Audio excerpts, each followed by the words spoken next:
Every single round, go ask him something. Okay, just be patient with me as well. Okay, Willy, welcome. Thank you, Bob.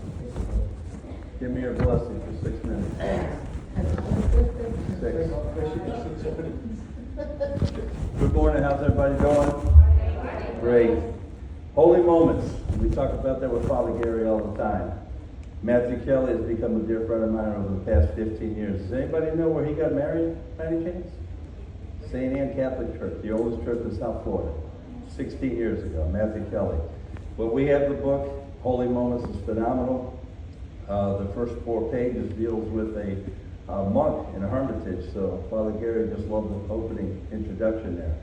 Holy Moments, March 22nd of 2020, when I walked through those doors, was a holy moment of my life when I met Father Gary. He changed my life. Fast forward to May 5th of 2023, 53 of us were at the Sea of Galilee. That May 5th, Cinco de Mayo, changed my life again, holy moment. Not only did he change my life, but he also changed my name. So he's calling me Peter now, and he didn't know that Peter was my confirmation name. So it's a pretty good thing, but big shoes to fill. Fast forward to this past Thursday, one of the holiest moments of my life. I got to spend the entire day with Father Frank Pavone over at the Priest for Life in Titusville.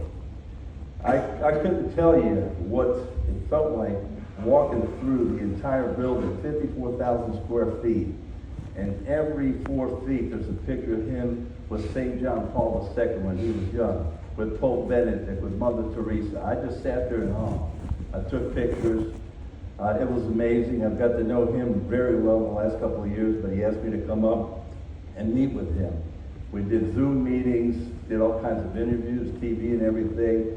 And the first thing I told him was, I don't belong to the Diocese of Palm Beach. I belong to the quaint little church at De Cuesta. He knows all about this church because he reads my emails. I told him about Father Gary. And then I told him that we've closed down 3 Planned Parenthoods in the last 14 months. And he says, that's ever been done in this country. I said, 3 of them. We only got 1 left on Florida Mango. We're going to go on September 23rd, the Feast of Padre Pio with Father Gary. Everybody in this church, I don't care if you're 89 years old or 93 like Carmela, everybody needs to be there. Father Frank Pavone is going to be at the Planned Parenthood, also Florida Mango, on November 11th. So mark that in your calendars. He's going to be coming with us. It'll be a prayer vigil. It'll be huge. This amendment, this petition, and I just left Palm Beach Gardens Library. I left my girlfriend Kimberly there. We had 2 other people. Their side had about 6. You see their posters and everything they're pushing is to kill babies. Our side is to save babies. And I'm just watching this whole thing. And then, of course, the Palm Beach Gardens police come. They know who I am. They come up and give me a hug. I've got their cell phones, etc. So they're texting back and forth. Any problems that they have over there, I'm going to have to leave Jesus by himself and maybe have Eli play the harmonica. But very important that what we're doing over there, that we're playing defense and we're playing offense. This church, in just 2 weeks, we got about 125 petitions signed, which is amazing. This little church here today, who has not signed this petition, raise their hands. Raise your hands, because I'm going to take a picture. 13 people. Please make sure, before you leave today, you need to sign this. 8 bishops in the state of Florida. 8 of them, including auxiliary. And they have put out decline to sign. So they're playing the defense, decline to sign the death petition. That side, which kills babies. So they've given 53 parishes in our diocese and the entire state of Florida, every single diocese, to not sign the petition. So if you would have read my letter to the bishops, it was pretty bold. 2 people have responded so far. Now I've added the communications directors, I've added the chancellors, I've added everybody on there. Now there's 50 people that read my emails and are getting bolder and bolder. Think about this church right now. There's 84 people in this church right now. And if this was a typical Catholic church, 42 people here would have voted for abortion. So let's say that the 42 people on this side here voted for Mr. Biden, abortion. This side here voted for Trump, for pro-life. That's what the Catholic churches are like. So every time I sit down with the bishop, I say, Willy, before you sit down, remember 50% of the church, Catholics are Democrats, 50% Republican. We don't have that problem here in this church, and that's why I'm here. And that's why Father Frank Pavone says, when can I come down and speak at this church? He's banned from every church in the state of Florida. And he got the frog 7 months ago. They took everything away. Who in God's name can take the privileges away from a Catholic priest and say, you can no longer, do the Eucharist. You can't listen to confessions. Who in God's name can do that? But you know what? We hugged each other, we cried together, and we're both together on this. He no longer has to answer to the bishops or Pope Francis or the Vatican. He now answers to one person, to God. And that's the best thing that can happen. So he is now going to endorse this petition. He wants his statement in there. He wants his name in there. He wants his picture. And yeah, we're going to be wearing a black hat. So think about what the Catholic churches are doing now. Let's say that Deacon Elias comes here and he goes to St. Ignatius. 800 people. 400 voted for abortion, 400 voted for pro-life.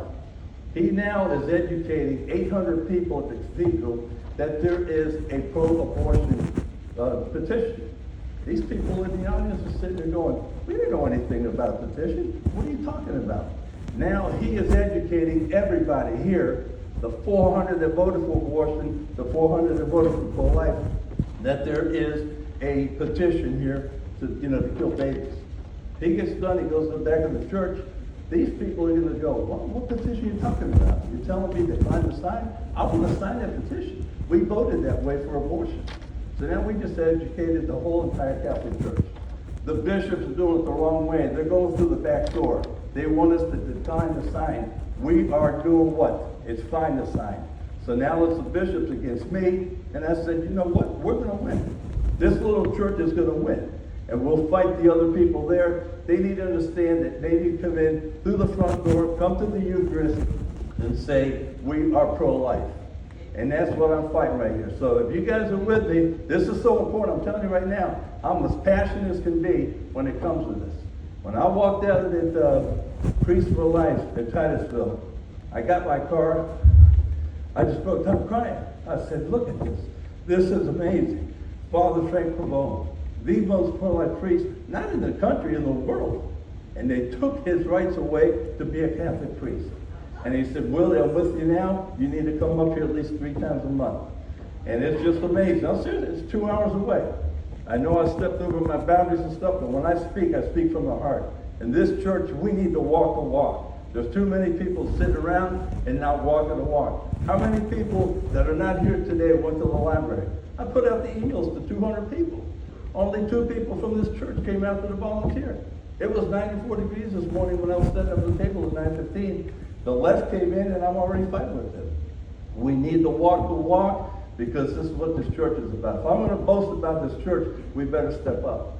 So please make sure that you sign this petition. This is so important. I've got 600 petitions to hand deliver to the supervisor of elections when I go through this week. Continue doing it. Take this, make copies, bring in 10 people. The Knights of Columbus, CCW. Elizabeth, stand up a second. How many signed petitions have you picked up already? How many? 51? Okay, 51 and a couple. I mean, if everybody can do the same thing, just think about that. 84 people in here times 51, let's get it done. So thank you for your time. I greatly appreciate it. This is my passion. We have to work together. Okay? Thank you. God bless you.